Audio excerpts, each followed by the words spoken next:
Good evening বন্ধুরা। আজ 16 জানুয়ারি শুক্রবার। আজকের সন্ধ্যার বরাক তথা সমগ্র আসামের গুরুত্বপূর্ণ খবরগুলি হল: রাজ্যের বর্তমান মুখ্যমন্ত্রী ডক্টর হিমন্ত বিশ্ব শর্মা নাকি বিরোধী নেতা গৌরব গগৈ। অসমের পরবর্তী মুখ্যমন্ত্রী কে হবেন? বিধানসভা ভোটের কয়েক মাস আগেই এমনই সমীক্ষা প্রকাশ করা হয়েছে। রাজ্যের 55% ভোটার আবার মুখ্যমন্ত্রী হিসাবে চাইছেন মুখ্যমন্ত্রী ডক্টর হিমন্ত বিশ্ব শর্মাকে। অন্যদিকে 48% ভোটার মুখ্যমন্ত্রী হিসাবে চাইছেন গৌরব গগৈকে। 55% মহিলা ভোটার মুখ্যমন্ত্রী হিমন্ত বিশ্ব শর্মাকে আবার মুখ্যমন্ত্রী পদে চাইছেন। রাজ্যে প্রকল্প এবং উন্নয়ন নিয়ে মহিলা ভোটাররা সন্তুষ্ট।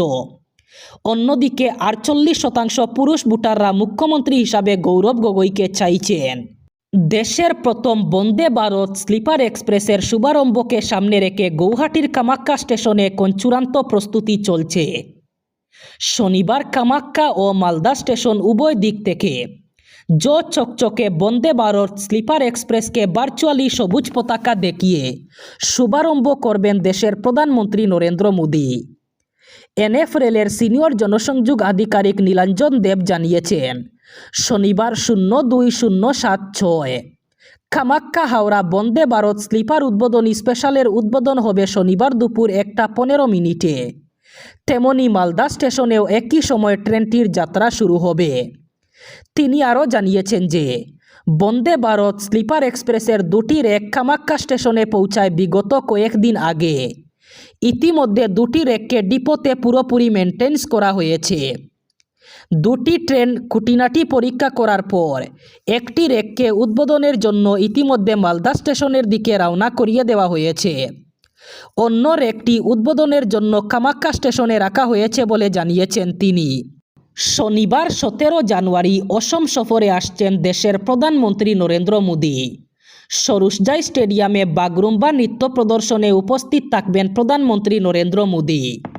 বাগরুম্বার ছন্দে মুখরিত হবে সরুসজাই স্টেডিয়াম। চিফুং খাম, ছেরজা ইত্যাদি বাদ্যযন্ত্র ইতিমধ্যে প্রস্তুত করা হয়েছে। 10,000 শিল্পী একসাথে প্রদর্শন করবেন বাগরুম্বা নৃত্য। এই ঐতিহাসিক মুহূর্তের সাক্ষী থাকবেন প্রধানমন্ত্রী নরেন্দ্র মোদী। সেই সাথে আগামী ফেব্রুয়ারি মাসে আবারও অসম সফরে আসবেন প্রধানমন্ত্রী। ওই সময় প্রায় 3,030 কোটি টাকা ব্যয়ে নির্মিত দলঙ্কন 6 লেন যুক্ত 1.24 কিলোমিটার দৈর্ঘ্যের দলঙ্কন সেতুর উদ্বোধন করবেন প্রধানমন্ত্রী।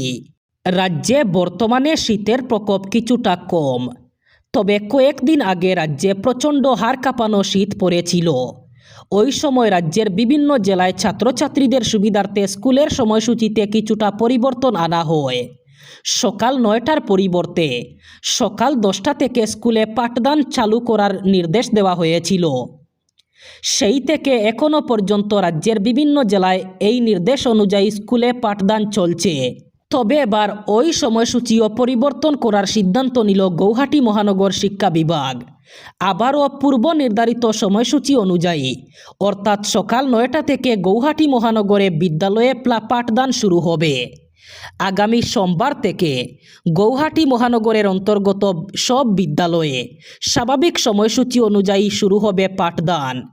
শীতের প্রকোপের জন্য এই পরিবর্তন করা হয়েছিল, তবে আবারও স্বাভাবিক সময়সূচি অনুযায়ী বিদ্যালয়ে পাঠদান চলবে। তবে বরাক উপত্যকার 3 জেলায় এখনও পর্যন্ত এই ধরনের কোনো নির্দেশ আসেনি। অর্থাৎ পরিবর্তিত সময়সূচি অনুযায়ী পাঠদান চলছে বরাক উপত্যকার 3 জেলায়। ওকে তখনই বের করে দেওয়া উচিত ছিল।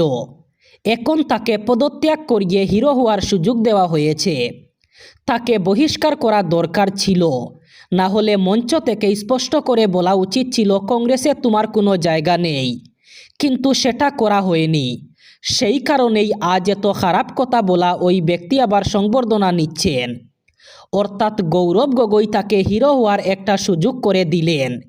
এই মন্তব্য করেন মুখ্যমন্ত্রী ডক্টর হিমন্ত বিশ্ব শর্মা। সম্প্রতি কংগ্রেসে যোগ দিয়ে বিতর্কিত মন্তব্যের মাধ্যমে রাজ্য রাজনীতিতে আলোড়ন তোলা সংখ্যালঘু নেতা রেজাউল করিম সরকারের পদত্যাগ প্রসঙ্গে প্রতিক্রিয়া জানিয়ে বৃহস্পতিবার বিলাসীপাড়ায় সংবাদ মাধ্যমের সামনে এই মন্তব্য করেন মুখ্যমন্ত্রী।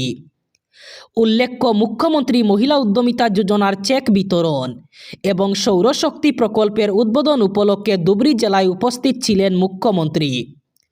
মহিলা উদ্যমিতা যোজনার চেক বিতরণ কর্মসূচিতে অংশ নিয়ে মুখ্যমন্ত্রী শর্মা 10 নম্বর বিলাসীপাড়া বিধানসভা কেন্দ্রের অন্তর্গত 18,000 মহিলার মধ্যে চেক বিতরণ করেন। অন্যদিকে বিলাসীপাড়া আইএনএ খেলার মাঠে অনুষ্ঠিত এক অনুষ্ঠান শেষে মুখ্যমন্ত্রী বিলাসীপাড়ার খুদিগাঁওয়ে অসমের প্রথম সৌরশক্তি প্রকল্পের উদ্বোধন করেন। খুদিগাঁওয়ে 350 কোটি টাকা ব্যয়ে 1000 বিঘা জমিতে নির্মিত 70 মেগাওয়াট ক্ষমতাসম্পন্ন সৌরশক্তি প্রকল্পের উদ্বোধন করেন তিনি। চিকিৎসকের কাছে যাবেন বলে বাড়ি থেকে বের হয়ে আর ফিরেননি 2 সন্তানের জননী।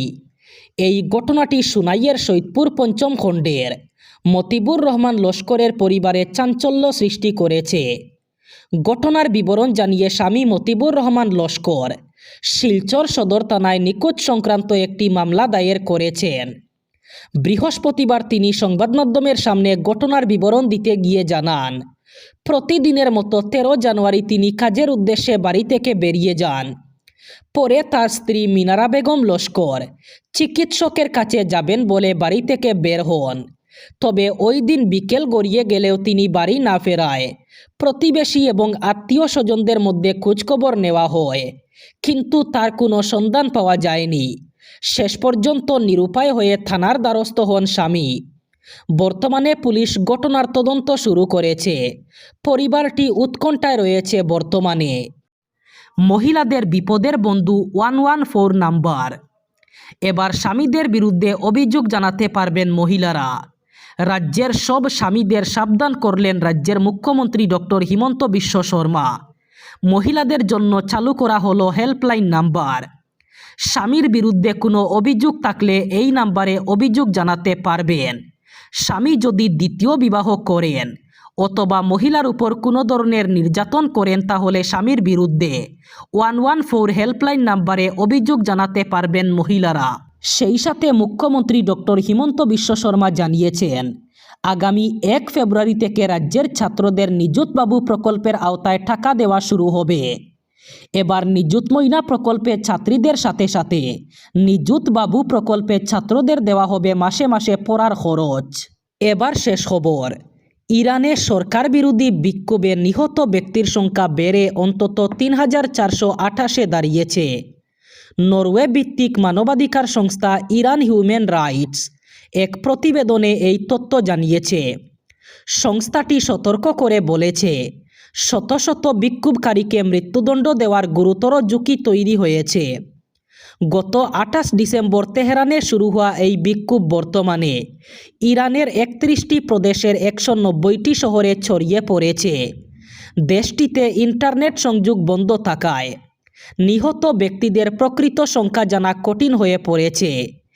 এই অবস্থায় নিহত হওয়ার সংখ্যা আরও বেশি হতে পারে বলে ধারণা করা হচ্ছে।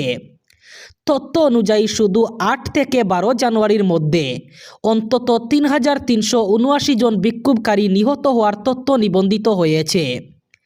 ইরানের স্বাস্থ্য মন্ত্রণালয়ের অভ্যন্তরীণ সূত্রের বরাত দিয়ে সংস্থাটি জানায়, নিহত ব্যক্তিদের বড় অংশই 30 বছরের কম বয়সী। তাদের মধ্যে অন্তত 15 জন অপ্রাপ্তবয়স্ক বলে চিহ্নিত করা হয়েছে।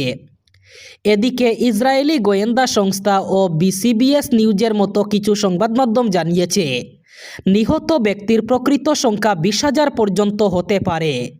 তবে ইন্টারনেট বন্ধ থাকায় এইসব তথ্যের নিরপেক্ষতা যাচাই করা প্রায় অসম্ভব হয়ে পড়েছে। এই ছিল আজকের সন্ধ্যার গুরুত্বপূর্ণ খবরগুলি। ভিডিওটি অবশ্যই লাইক করবেন এবং চ্যানেলটি সাবস্ক্রাইব করবেন।